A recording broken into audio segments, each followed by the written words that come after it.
from Iraq. We went to the States 1995 from Michigan. At first, we had our green card. 2000, my family got their passports. I didn't take the test. 2007, I went to prison until 2010. Why do you go to prison? For home invasion first degree. All right, so that is an aggravated felony because it is a theft offense with more than 1 year in jail. Okay, nothing was stolen, no one was hurt. 2010, the judge told me I can't come back to the States for 10 years. If my father files now, how long would it take for me to come back? About, assuming you're single, about 8 years, and then you would need a waiver, which would be very, very difficult to get. Not impossible, but extraordinarily difficult because you have to show unusual and extreme hardship. It's a higher standard than what you need for a regular waiver to return on an aggravated felony. And in this day and age, it is extraordinarily unlikely to get approved. Sheesh. Yeah.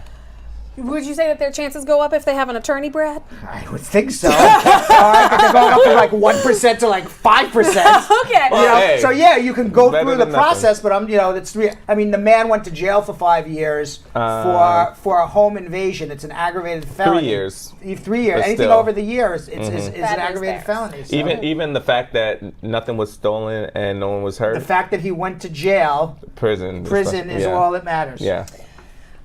Five Rose said, I'm from Carlsbad, New Mexico. How can I be sure that I can still stay with my husband after my interview date, entering the checkpoint from El Paso to Carlsbad without the Border Patrol detaining me or trying to pull their bull on me? Wait a second. What interview date are we talking about? I'm going to assume the adjustment interview because it says my Okay, interview so- date with my husband. All right, so this is the deal. Yeah. If you travel after an adjustment interview without your green card and you leave without advance parole, you are getting bull at the border and they're going to turn you back. You cannot leave America until you get your green card. Once you got your green card, welcome to America. There's no BS. But if you're going to leave before, then you better have advance parole. All right, Kennedy is asking, is there a way to expedite an asylum case? I've been waiting for an interview for the past 3 years. Ooh. Yes, it is called mandamus. If you remember, they're doing everything backwards. So the longer you have filed for asylum, the longer your interview will be. If you have a good asylum case, a credible asylum case, a case that will definitely or very probably get approved, you're going to want to do a mandamus to get your case done. If you have a shaky asylum case, why in the world would you do a mandamus to get denied and be put in removal? At that case, you're better off to have a consultation and figure out what other options you got. We've got our next question from Mohammed, who said, I have 2 pending I-765 applications and one was approved, and immigration was asking me to send an RFE for the second one. Do I need to respond since one is already approved? What's the implication if I don't respond to that second one? Wait, he has 2 different adjustments? He has 2 pending I-765s. He has a work permit now? So he's we don't know about the work permit. He just says that one of his I-765 was approved, That's the the other is work pending. Okay, and the other is pending. So just write back, I already got the other one approved, thanks. You can withdraw this one. Yeah. I don't need it. I don't need your stupid. I don't need it. I got one. But thanks. Right. All right. Mosi saying, what can I do if my EAD expired past 6 months? And I'm actually waiting for an answer for my green card interview. I applied for renewal, the EAD, and didn't get it yet. If it's been more than 6 months? Yes. Well, you're allowed to work legally for up to 180 days. If it's been more than 6 months and you haven't got it, you should come talk to me because we got to figure out if you didn't get it because you did something wrong or you didn't get it because they're just delayed. So let's figure that out first and then we can figure out what to do. Awesome. Vanny Boo Nisbet said, I took state on my marriage license that I wanted to take my husband's name after marriage. Oh, I stated on my marriage license that I wanted to take my husband's name after the marriage. Do I complete the adjustment of status now with my married name? You can, or you can keep your single name, whichever one is better. It's a modern world. If on the marriage license she's saying I'm going to take his last name, does Then she take it. have to? No, she can change her mind. That's fine. Oh, okay, perfect. Yeah. All right, Trudy saying, if I'm a permanent resident and get married to a Jamaican who overstayed his visa, will he be able to get work permits for the U.S. and how soon? If you're a permanent resident, no. You need to be a citizen to get a work permit if you're married. On Form N400, Part 12, Question 22. The question is, have you ever committed, assisted in committing, or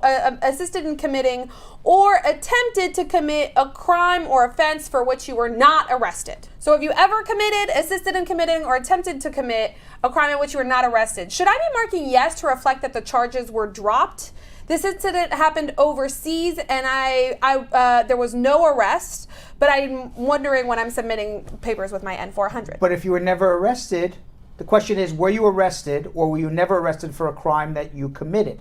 Well, so what you're saying is, by checking yes, you're saying, yes, I did commit the crime, but I wasn't arrested for it. So if you didn't commit the crime and you weren't arrested for it, it's neither you committed a crime nor were you ever arrested. That is a super tricky question, though. Right? Like, is there any time you've broken a law and we didn't catch you? That's the question.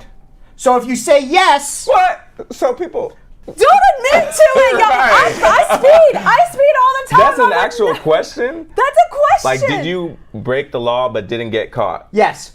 Do not do this without a lawyer, y'all. That's crazy pants. What? That's a real question on a real immigration form. That is a real question on a real immigration form. And the reason they do that is because if they use that to deport you for misrepresentation at a later date, if in fact they find out about something that you otherwise didn't admit to. Oh. Wow. Right. So it's kind of just, they use it like, oh, okay, we gave you a green card now. Oh, you just got indicted for a crime from 7 years ago in your home country, and you checked off no? You're done. You're out of here. Yeah. Will my spouse and stepchildren be able to travel as visitors if our paperwork is already in for I-130? They can try, but they have already shown an intent to get a green card. You're always running a risk at the airport, but it shouldn't be a problem if you can truly show you're coming to visit. Hawk Such Information said, my parents are green card holders from Pakistan and they submitted a case in April of 2018. I'm their only son and I'm 27 years old and unmarried. How much longer until I get approved? And how old is this son? He is 27, unmarried in Pakistan. He's gonna be waiting at least 6, 7, 8 years. I have an administratively closed asylum case. I'm applying for an I-485 tomorrow, but wanted to know how to proceed since I've been able to renew my EAD every 2 years with the asylum case. Why can't he renew his EAD now? He's just saying that the case is closed, but they're applying for the I-485 tomorroh. But wanted to know how to proceed since he's been able to renew the EAD. Okay, so you're going to apply for an I-765, and you're going to write C9 on the I-765 because you're getting a work permit based on adjustment now. Thanks for watching. For more Bradshaw Live, like and subscribe to our YouTube channel.